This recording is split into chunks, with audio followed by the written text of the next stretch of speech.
sa atin ng may kapal, dagat, ilog, lawa at bukal, pagyamanin at pangalagaan, pagmulan ng kabuhayan, katuwang ang kawanihan ng pangisdaan at yamang tubig tungo sa magandang kinabukasan. Sama-sama tulong sa pagunlad, sapat na pagkain sa bawat hapag, tapat na serbisyo para sa mamamayan at pagmamahal sa inang bayan.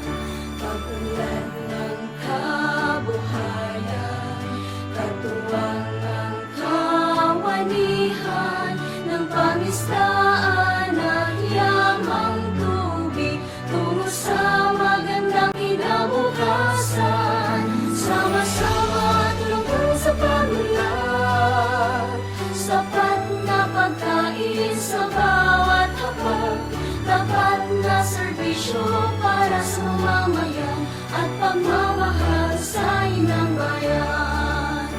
Ipakita sa buong mundo ang galing mangingisda, bayaning maituring.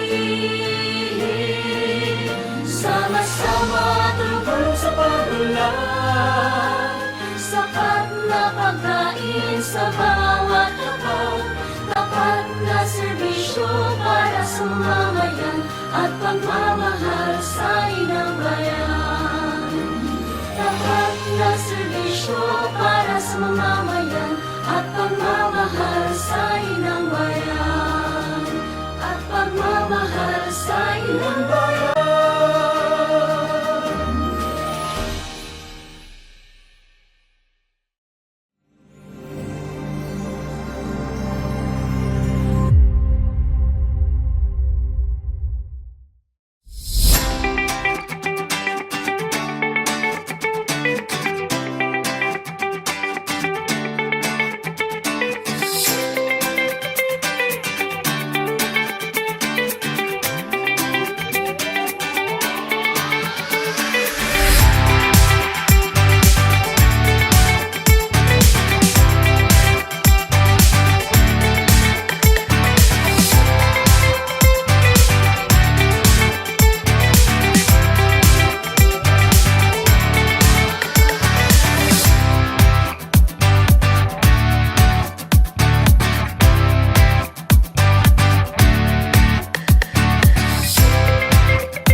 Magandang umaga mga katalakayan, lalo na sa lahat ng nakasubaybay ngayon sa programang Ugnayan sa Bicol ng Philippine Information Agency Region 5.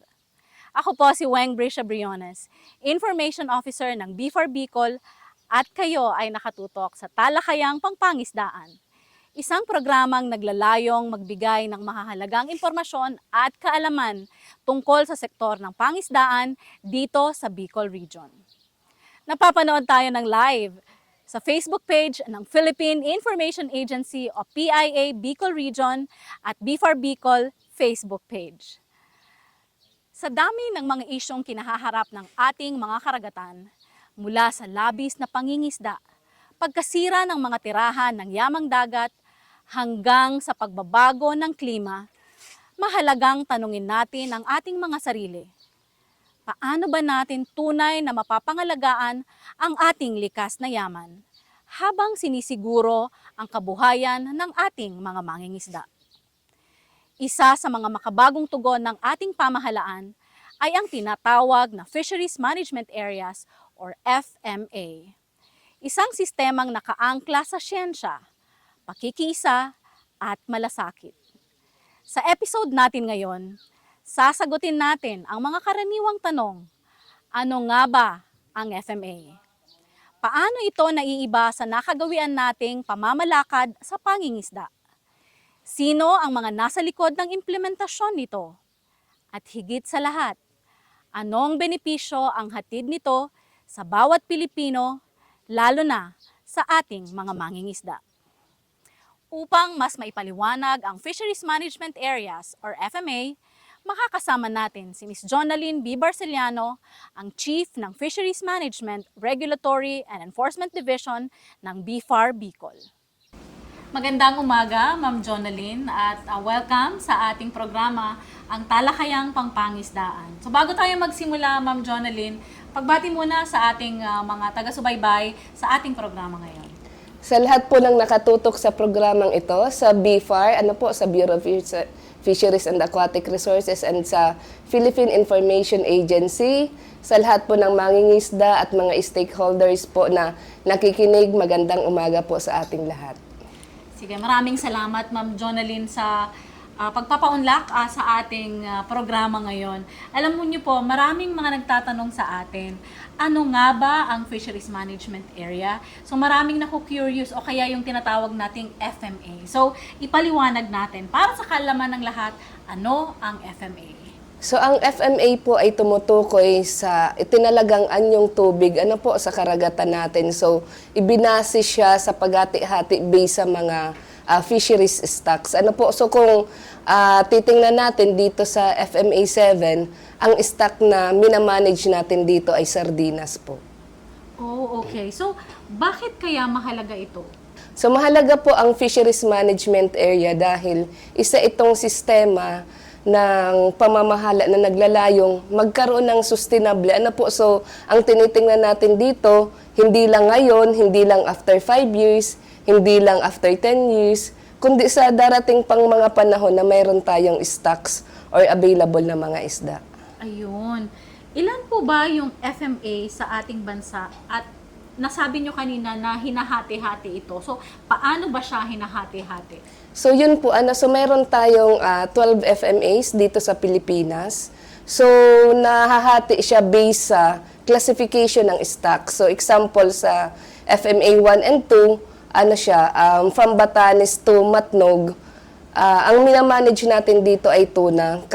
Parehas siya ng FMA 2. Samantalang tayo sa mga inner, inner kasi yung FMA 7, ang minamanage natin dito is sardina. So mayroon siyang iba-ibang klaseng fish species na minamanage sa kada FMA. So example pa dito, kapag FMA 11, mga bulinaw, mga crabs, ganyan po. So iba-iba. Pero mostly na minamanage dito sa Pilipinas ay sardinas at tuna. Ayun. Pero dito sa atin sa Bicol, we belong to what FMA? Anong FMA po ba tayo? FMA 7 po tayo dito and yung minamanage natin is sardines. Sardinas, ayun. So, sino-sino ba yung mga miyembro ng isang FMA at paano sila nagtutulungan? So, ang mga member ng FMAs po, so mostly talaga nito is mangingisda. So, composite siya ng aquaculture, municipal, commercial, meron din tayo nitong processing, including yung ating mga ekspertong galing sa mga universities, and coming from NGO. So, yun, meron tayong science advisory group na sila yung nag-aaral and then ipinapasa siya sa management board para doon pagplanuhan ano bang magandang gawin dito sa FMA 7. Ayun, so composed pala siya ng maraming mga stakeholders, mga mangingisda, academe, NGOs at iba pa. Pero paano po ba ito naiiba yung FMA sa mga nakasanayan na nating sistema ng pamamahala sa karagatan? So ang FMA ay isang modernong approach sa pamamahala. So kung noon basta na lang ang gobyerno magbibigay ng ito, yung mga kailangan ninyo dito kasi is participatory, sama-sama yung mga mangingisda, academe, yung gobyerno, sama-sama po sila para pagplanuhan ano ba talaga yung gusto ng mga mangingisda, So hindi lang tayo dito, hindi lang ako sa gobyerno, ito ang dapat sa inyo. So dito kasi tinatanong natin, ano ba yung kailangan nyo? Okay ba sa inyo itong i-manage? Although nakikita natin sa science na ganito na talaga yung stocks, yung status ng ating stocks. Pero kumbaga binibigyan pa rin natin sila ng mga pagpipilian na naaangkop din sa kanilang hanap buhay. Ayun, napakalinaw nun.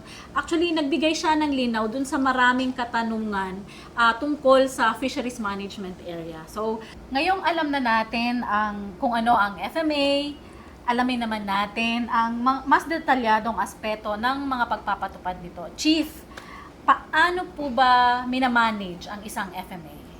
So, minamanage ang isang FMAs. Actually, yun nga yung sinasabi ko kanina na kasama dito yung mga mangingisda. Ano po? So, meron tayong FMA Management Board, meron tayong Science Advisory Group, na kung saan sila yung nag-aaral, nire-recommend nila sa management board para pagplanuhan kung ano. And then, yun po, niro-roll out natin siya. So, sa ngayon, nasa roll out stage po tayo para sa mas magandang plano dito sa FMA 7. Dito sa FMA 7, ano-ano ba yung mga ginagawa natin? Halimbawa, in terms of yung mga activities na ginagawa natin sa management board, sa science advisory group, ano ba yung mga activities if you can share? So, actually sa FMA Management Board and then SAG, so quarterly meron tayo talagang activities. Example, yung mga meeting natin and including yung mga rollouts. Yung rollouts kasi natin is, kinascade na natin siya sa mga kanya-kanyang province. Simula sa Biliran, Leyte, Samar, hanggang sa pataas na po tayo ngayon. Natapos na natin din yung part ng Bicol region. And then later on, mag-roll out tayo sa Ragay Golf, part ng Region 4A. So, yung niro-roll out natin dito is, ano ba yung harvest control rules na magugustuhan or kayang i-accept ng mga tao. Kasi dito naman, dahil nga ecosystem-based approach siya to fisheries management, hindi lang puro pagmamanage ng kadagatan, yung mga isda, yung habitat or yung ecosystem, including yung pagmamanage ng mga mangingisda. Kasi yung tinitingnan pa natin dito, acceptable ba siya? Kaya ba siyang tanggapin ang lubusan ng mga mangingisda? So, ganun yung gusto nating makuha dito. Ayun. Na-mention nyo kanina na hindi lang siya sa Bicol, na-mention nyo yung Biliran and other places. Para mas malinaw sa ating mga taga-subaybay, ano-ano ba yung specific na lugar na kung saan na covered ng FMA 7? So yun po, so ang FMA 7 is composed siya ng 3 regions, Region 4A, 5 tsaka 8, and then meron tayong siyam na provinces, and then meron tayong 90 na mga municipal, mga LGUs po na kasama dito sa FMA 7. So hanggang yan sa part ng Biliran, sa Leyte, Samar, itong part ng Western and the Northern Samar, and then ito na pong Bicol hanggang sa Ragay Golf. Okay, so kumbaga yung Bicol, yung pinakamaraming area, kaya siya yung lead region, tama ba? So actually, parehas lang siya ng Region 8. So magkaparehas yung number of provinces namin hanggang mga municipalities na covered po nito. So since kumbaga shared siya ng iba-ibang probinsya at ng iba-ibang mga lugar, meron bang kanya-kanyang polisiya o guideline o isa lang ba? Can you enlighten us about this? Yes po. So ang FMA kasi is nagkakaroon talaga siya ng kanya-kanyang polisiya. Kasi iba-iba kasi yung magiging sitwasyon ng ating pangisdaan sa iba din ng mga FMAs. So example, yung iba minamanage nila is tuna. So magkakaroon din sila ng ibang parang management scheme kung ano bang gusto nilang gawin sa tuna. So sa atin po dahil sardinas, so yun din yung gusto nating ma-assess, mabigyan siya ng kaukulang mga impormasyon at paraan kung paano siya ma-manage and conserve. Ayun, mamaya tatanungin kita dahil nabanggit niyo po yung sardinas. Pero bago yan, ano po ba yung specific na papel na ginagampanan ng lokal na gobyerno, ng ating mga mangingisda at iba pang stakeholders? Opo, so pagdating po sa BFAR, kasi ang BFAR ay siya yung nagiging chairperson pagdating sa ganito. So actually, yung BFAR yung talagang nagpapagalaw para mas maganda nga yung katubigan natin, yung isda natin, ano po, maging sustainable siya. So BFAR talaga yung gumagawa ng mga iba-ibang activities, coordination sa mga NGAs, NGO, and then mga LGU, ano po, and then including yung mga mangingisda natin. So siya talaga yung nagiging secretariat, so yun po. So ang gagawin natin if ever na meron tayong mga harvest control rules na ipapatupad, later on, pwede natin siyang gawing Fisheries Administrative Order, and ang gagawa naman nun ay ang BFAR through doon sa mga iba-iba nating stakeholders. Yung mga LGUs naman natin po, ang LGUs kasi natin is siya yung nagiging vice chairperson ng ating FMA-MB. So, isa din siya sa nagbibigay ng mga informasyon sa kanya, mga kasamahan niyang mga local chief executive. And then po, later on, if ever na kailangan ng mga municipal ordinance para ipatupad yung mga polisiya na ginagawa nitong nasa MB, siya din po yung magi-spread sa mga iba-ibang LGUs. And then po, marami pa tayo, yung mga sa pharmacies. Yung pharmacy kasi is, yun yung mga mangingisda talaga natin. So, compose siya ng municipal, commercial, ang iba, processing, may aquaculture din tayo. So, sila Meron yung... din IP, di ba? Yes, may IP din tayo. So, sila na din yung tumutulong sa atin para maikascade yun sa mga kapwa nila, na later on, masunod, magbigay din sila ng experience nila kung kamusta ba yung mga pinapasunod nating batas. So, ganun po yung mga mangyayari sa kanya. And then po, pagdating sa NGOs, and then including yung sila yung mga expert natin, sila naman yung mga magbibigay ng mga pag-aaral, mga scientific studies, result ng mga pag-aaral nila, para mas maganda yung ginagawa natin sa FMAs. Ayun, so it's a collaboration ng lahat ng mga miyembro ng FMA. So Yes, napakaganda, kagaya ng mga maraming programa ng pamahalaan, alam natin na laging may hamon. So dito ba sa pagpapatupad ng FMA or Fisheries Management Area na programang ito, ano-ano ba yung mga hamon na kinakaharap natin, at ano naman yung mga ginagawa natin to overcome these challenges? Yes po. So, lahat naman yata ng mga activities na ginagawa natin ay may mga kinakaharap na mga hamon. So, isa dito kasi ang tinitingnan natin kasi dito is talagang overfishing. So, actually last week nagkaroon kami ng capacity building for fishing capacity dito sa FMA 7. So, ang nakikita namin dito ay talagang based doon sa computation na ginawa, pero pag-aaralan pa rin namin siya, hindi pa naman namin ipapalabas ngayon. So, initial lang na talagang marami na tayong mga commercial at municipal na bangka na nangingisda sa FMA 7. Na kung saan itong mga bangkang ito, kailangan na din talaga siyang mabawasan. Pero yun nga, titingnan natin ano ba yung gagawin natin, isang challenges kasi itong gagawin natin na talagang pag-aalmahan ng mga mangingisda. So ngayon po, isa yan kung paano natin mai-implement, including yung mga IUUF natin, paano ba natin talaga sila maaalis dyan sa lugar na yan, na hindi yan yung tamang pangisdaan para sa kanila, at yan ay para sa mga municipal na mga mangingisda. Including din yung mga, yung sa administrative natin, budgeting, ng ganyan, kasi talagang hindi pa naman ganun karami yung budget na ibinibigay para sa FMAs. And then po, ang isa sa mga ginagawa namin ngayon actually is, ang pagdating sa enforcement, so magkakaroon kasi kami ng first time meeting namin gagawin ngayon dito sa FMA 7. This week, pinatawag namin yung Region 4A, Region 8, and then yung Region 5, magkakaroon kami ng meeting pagdating sa enforcement. So paano ba ang magiging approach pagdating sa enforcement dito sa FMA 7 if ever naman may magkaroon ng mga illegal fishing na nangingisda sa loob ng municipal waters. And implementation ng iba pa nating mga harvest control rules.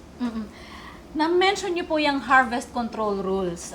Napaka-technical, medyo mahirap siyang intindihin. Ano ba ang harvest control rules? Dahil sinasabi natin na evidence-based o kaya siyensya o science yung batayan ng mga plano sa FMA. So, ano ba yung HCR or harvest control rules, harvest control measures, pwede ba nating mas pasimplehin ito? At ano ba yung benepisyo, ano ba yung magandang ginagawa niya sa FMA? So yun po, so actually ang adhikain po ng harvest control rules ay maitaguyod na maging sustainable ang ating fisheries management sa darating na panahon. So, ang harvest control rules ay mga activities siya para ma-maintain yung isda natin. Kung marami siya ngayon, kailangan hanggang sa ilang taon pa, ganun pa rin, marami pa siya ngayon. Pero kung konti na siya, padadamihin pa natin siya. So, siya yung, ang harvest control rules kasi marami siyang klase. Ano po? So, paano ba natin pararamihin ang isda sa FMA 7? So, number 1, dahil nga nakita natin, maraming mangingisda. Ano po, dahil sa napakarami na sigurong tao ngayon, so yun, isa sa harvest control rules ay bawasan yung number ng mangingisda dito sa FMA 7. So, isa yan sa harvest control rules. Pangalawa is, kung hindi naman natin bawasan siya, bawasan natin yung fishing days niya. Kasi yun pa yung nadadagdag ng effort para mas kumunti. So, every time na nag-harvest tayo ng isda, so yun po, mas nababawasan ang isda natin. So, ang harvest control rules mostly is to control yung pag-fish. So, yun po, so including pa doon is yung pagkakaroon natin ng closed fishing season, and including yung mga static nating mga harvest control rules na kung saan kailangang hindi mangisda yung mga walang lisensya, kailangan hindi magisda yung mga illegal na mangingisda, gumagamit sila ng mga banned fishing gear or ano pa man na illegal fishing gears. Nasabi nyo na bawasan yung mga mangingisda sa FMA 7.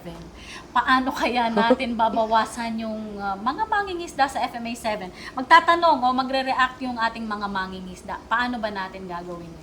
So yun po, so actually ngayon, pag-aaralan pa namin ngayon. So ang gagawin kasi natin dyan is possible, kung hindi natin kayang mabawasan, matigil na madagdagan. So sa ngayon sa commercial fishing vessel and gear license, hindi ka pwede ngayong gumawa ng bagong bangka hanggat hindi siya aprobado ng national na before.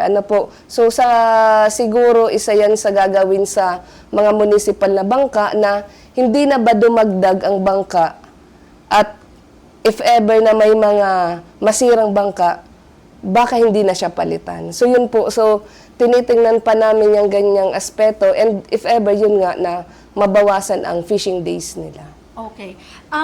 I-clarify ko lang, Chief, kasi nasabi natin na ito yung mga harvest control rules, pero ito ay dumadaan pa sa pag-aaral, and hindi pa naman siya ini-implement.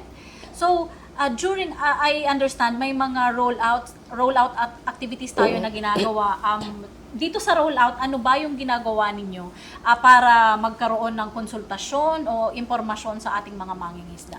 So yun po, yung ginagawa nating rollout is number 1, mabigyan sila ng information. Ano ba yung gagawin nating harvest control rules? Kasi ayaw naman natin na pagdating ng panahon, sabihin nila, ay, hindi namin yan alam. So yun po ang pinapatawag namin, karamihan ng mga sardines fishers, yung mga kumukuha lang po ng sardinas dito sa FMA 7.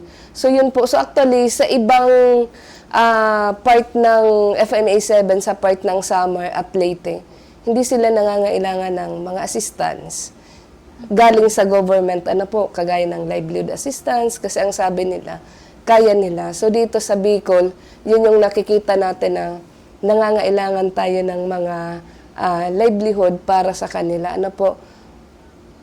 Ito po, Chief, base doon sa konsultasyon, para malinaw lang, during the rollout, nakonsulta ang ating mga mangingisda. Yes And po. napakahalaga nun, na nakonsulta sila tungkol sa mga harvest control rules. Ngayon, yung consultation ay ginawa among the sardine fishers, tama? Yes po. Okay. And base doon sa mga konsultasyon, ano ba yung pakiramdam ng mga taga Bicol? Ang base sa sabi mo ay meron silang kondisyon. Okay sa kanila pero may kondisyon. Oo, okay sa kanila. Actually, lalo na yung close fishing season. Okay. Ano po, karamihan or most ng napuntahan naming municipalities dito sa FMA 7, okay po sila na magkaroon ng close fishing season dito sa FMA 7. So yun lang, may gusto lang silang, syempre yung livelihood nila, yun po, mabigyan pa rin sila kasi kung magkakaroon tayo ng close fishing season, ang tinitingnan natin dyan is 3 months na walang fishing pagdating sa sardines. Ano po? Pero ang gagawin naman natin, sardinas lang naman yung ititigil natin sa pagpangisda. Yung ibang klase ng isda, pwede pa rin nilang kunin. Sige, para sa kaalaman ng lahat, ano ba yung closed fishing season at paano ba ito gagawin para mas maintindihan ng ating mga Yes po. kababayan? So, ang close fishing season ay pagsasara ng isang lugar na kung saan dito mangingitlog yung ating mga sardinas. So, yun po. Ang identified kasi nating napakaraming sardinas ay ang part ng Ticao-Burias Pass. Ano po?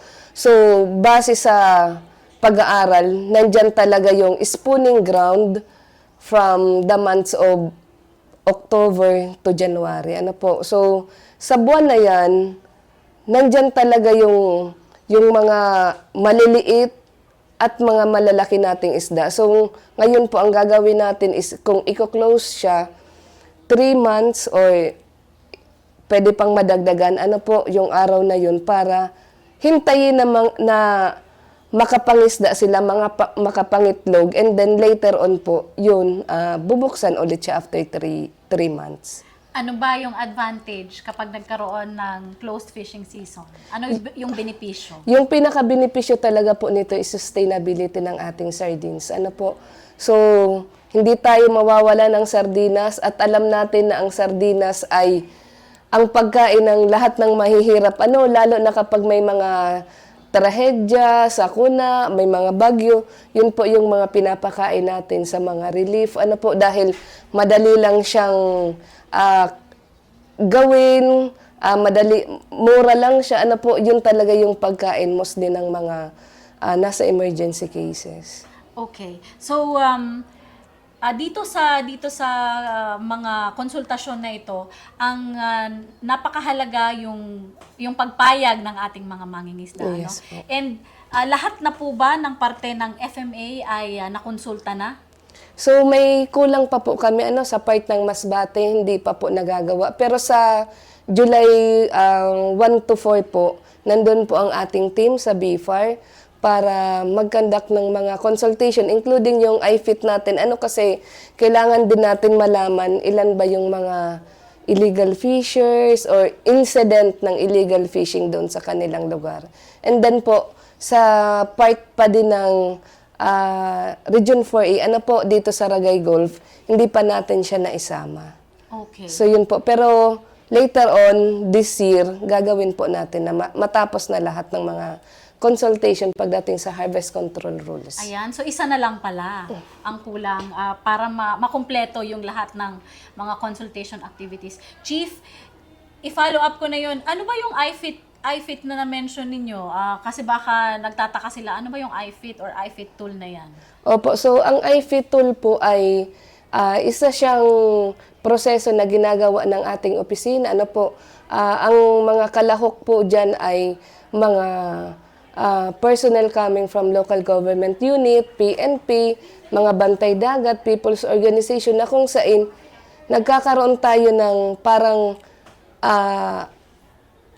kinakausap natin sila, tinatanong, interaction, sa ano bang klaseng mga illegal fishing ang mayroon sa kanila, saan na lugar, anong klase, ilan ba everyday, so parang nakukompute natin dyan yung ilan ba yung nagiging lost pagdating sa IUUF, ilan ba yung dapat nating makuha kung walang mga illegal fishers doon sa ating lugar. Ayun. So, actually, napakalawak ng mga usapin tungkol sa illegal, unreported, and unregulated fishing. Siguro, mag-discuss tayo on a separate episode. Yes.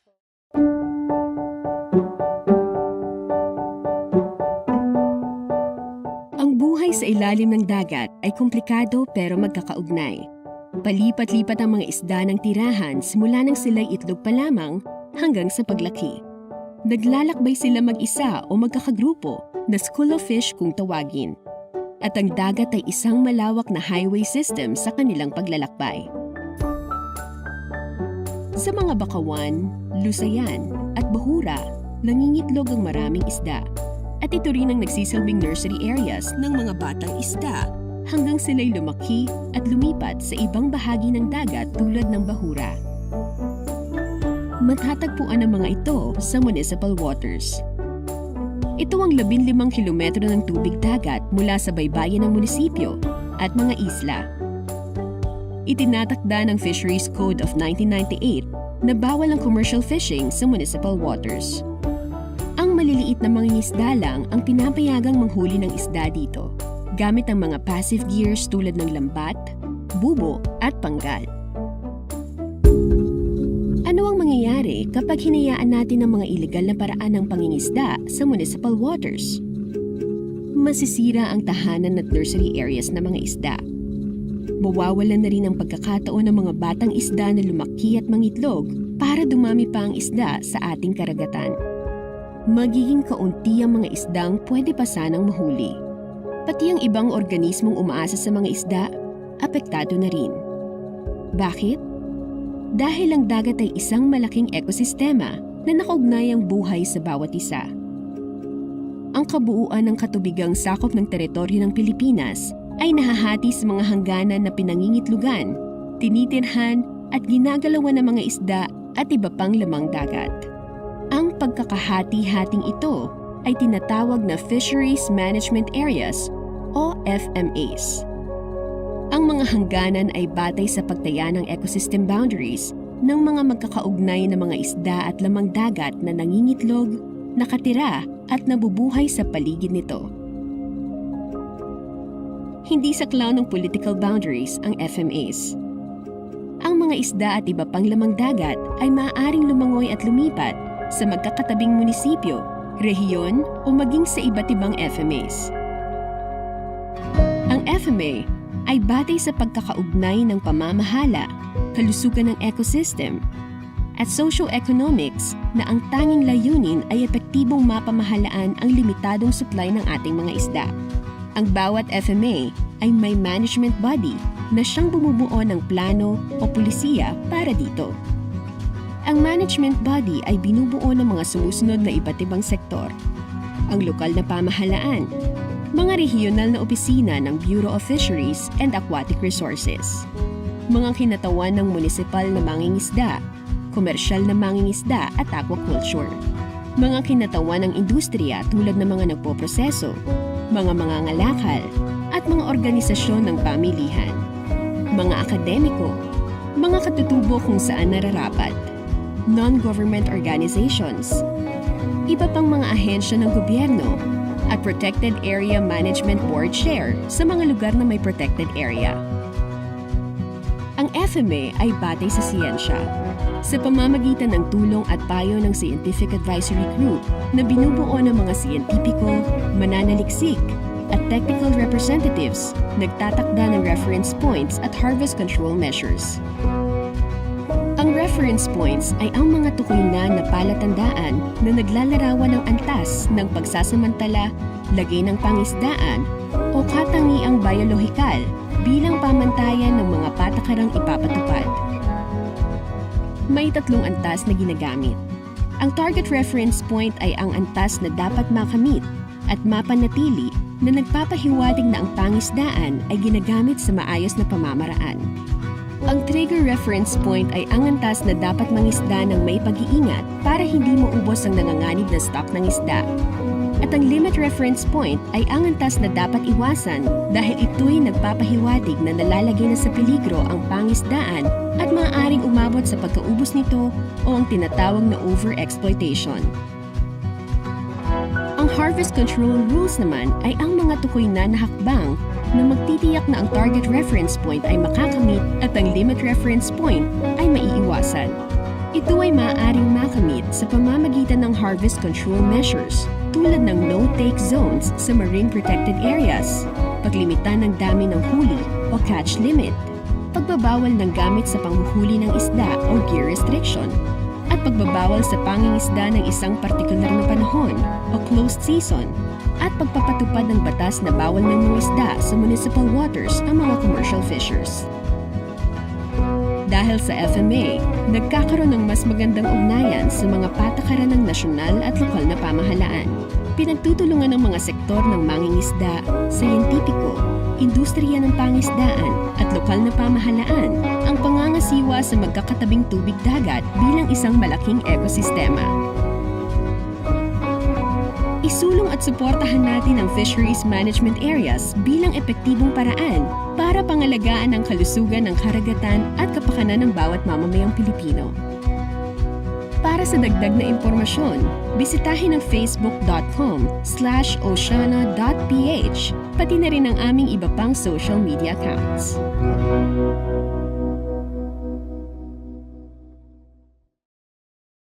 Ngayon naman, Chief, na-discuss na natin ano yung mga gawain, gampanin ng bawat isa na doon sa FMA. Ngayon, dumako naman tayo doon sa usapang benepisyo at partisipasyon.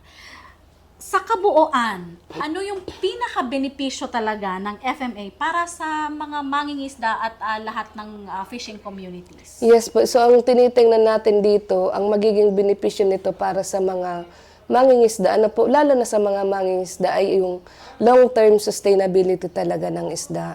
Na kahit na magkaroon ng iba pang generations, meron pa tayong isda. So yun naman po talaga yung pinaka-objective po talaga ng ating FMA. Kasi yung pinaka naman talaga natin dito ay mas magkaroon tayo ng mayamang karagatan, katubigan, hindi lang ngayon kundi para bukas at sa mga susunod na mga panahon. Yes po. So including yung mga pagmamanage din ng mga marine habitats natin. Ano po, kasi kapag maganda ang mga isda mo, maganda rin yung habitat mo. So parang ganun na yung nagiging kapantay ba ng resources yung mga habitat sa ilalim. Kasi lately, Chief, segue lang tayo. Lately, meron tayong mga nakikita sa social media o yung mga nasa balita na may mga malalaking klase o magagandang huli na nakikita sa ilalim ng dagat. And ito ay isang magandang pangitain, kumbaga, na ibig sabihin, isang indikasyon na healthy or napaka-healthy ng coral reef. So, ano ba yung natin dito, yung take natin dito sa mga ganito? Ibig sabihin, maganda talaga yung estado ng dagat dito sa atin? Yes po. So actually, ang FMA 7 kasi ay isa sa pinaka magandang lugar. Ano po, marami siyang pagkain pagdating sa mga plankton. Kaya nga kung titingnan mo, mas diverse ang mga isda na nandyan sa atin, including mga marine mammals. Ano po, so meron tayo dyan ng mga butanding, meron tayo dyan mga dolphin sa mga lugar na yan. Ano po, na kung saan talagang kailangan natin siyang i-manage. Ano po, so nakikita ko din sa mga iba-ibang lugar, FMA 7 lang din ang may mas malaking mga sardines. Ano po, kasi ang length at first maturity natin dito, or yung sinasabi nating magbibigay na ng itlog or nangingitlog na, ang size niya dito is yung Mongol, lapis. Oo, na lapis. Yung as in kahoy niya lang, hindi kasama yung part ng eraser. Okay. Pero malaki siya, ganyan. Hindi kagaya sa ibang lugar na mas maliit siya. Ayun, interesting siya, no? So, ibig sabihin, kapag nakita mo yung sardinas at the length of a Mongol na lapis, ibig sabihin, mature na siya. Tama ba? Oo, ganun yung dito Ayun. sa atin. Oh, it's a good good information na kapag kapag hindi pa siya ganun ang length sa Hindi pa Mongol, siya kailangang hulihin. ay, anong dapat nilang gawin? So yun po, if ever na may mga ganun po, so actually nandyan din naman ang ating mga law enforcement officers to facilitate yung mga ganyang conservation measure. Kailangan kasi yung ating mga mangingisda ay sumusunod sa mess size. Yung mata ng lambat na ginagamit nila. So kailangan nasa 3 cm para makahuli sila ng ganong yung mga matured na nating mga sardinas. Ayun, maraming salamat po sa impormasyon na yan. Meron ba tayong mga batas o legal framework na sumusuporta sa FMA? Yes po. So, yung bago ngayon is yung FAO 263, nagbibigay siya ng legal framework pagdating sa FMAs. Pero, nandyan naman yung ating Republic Act 8550 as amended by Republic Act 10654 na kung saan yun talaga yung nagiging basis kung bakit nagkaroon tayo ng fisheries management areas. So, ang nito, dapat aside doon sa mga ginagawa natin, kailangan natin ng suporta ng lahat ng ating mga mamamayan Yes para po. maipatupad yung mga batas na ito. Sige. Kung ako ay isang ordinaryong mamamayan, paano ba ako makikilahok sa mga aktibidad ng FMA? Yes po. So, yun nga ang ginagawa natin ay more on consultation. So, as a citizen or mga mangingisda dyan sa mga barangay na yan, sa mga lugar pong yan na sakop ng FMA 7, mas magandang makilahok. Kasi meron kaming, yun nga, consultation nga siya, tinatanong yung mga mangingisda kung ano ba yung say nila sa ganito, pinapaliwanag sa kanila, ano na ba yung status? Kasi mas maganda kung maintindihan ba nila muna bakit magkakaroon ng mga pagbabawal. So, dun sa mga consultation natin, tinatanong namin yung mga mangingisda or ipinapaliwanag ano na ba yung estado ng kanilang lugar, ano na ba yung estado ng ating sardinas. So, yun po. So, kasi nakita talaga natin na based sa mga pag-aaral, so ang research kasi is medyo matagal-tagal ang coverage niya, hindi natin siya makikita in 3 years.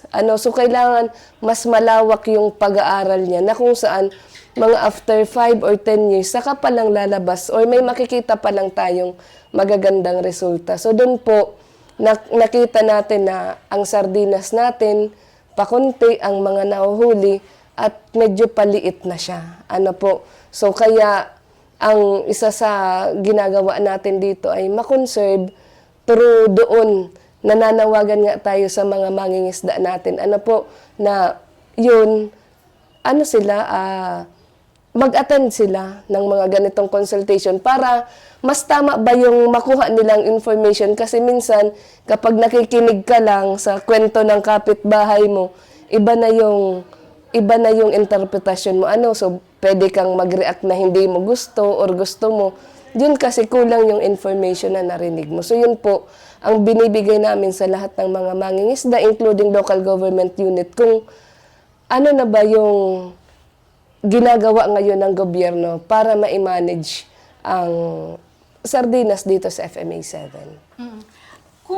Kung gusto nilang makilahok o interesado sila, sino ba yung pwede nilang puntahan or i-contact? Yes po. So actually, meron tayong mga provincial fisheries office na pwede nilang puntahan na mas malapit po sa kanilang lugar. So meron tayong PFO Sorsogon sa Sorsogon City, meron tayong PFO Albay sa Tabaco City, meron tayong PFO Camarines Sur sa Pili Camarines, dito po sa Pili Camarines Sur. So yun po, and then mga iba-ibang regions po natin. Pero dito kung gusto nilang pumunta dito sa regional office, nandito lang po kami sa BIFA Regional Office sa Bula, Camarines Sur po. Ayun, eto na ang ating panghuling tanong, Chief.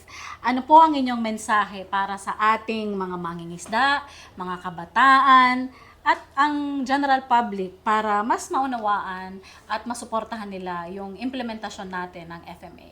Yes po. So sa lahat po ng mga mangingisda, hinihikayat po namin kayong makipagtulungan sa amin, sa organization po ng BFAR para po mas maganda nating ma-implement yung mga harvest control rules po na ipinapatupad natin.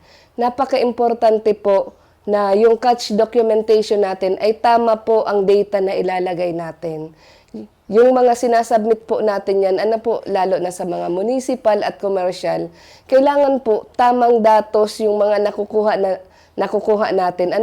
Wag tayong magsabi na ay konti lang yung ilalagay ko dito sa kasi baka makita nila napakarami naman ang huli ko, baka singilin ba ako, yung ganyan.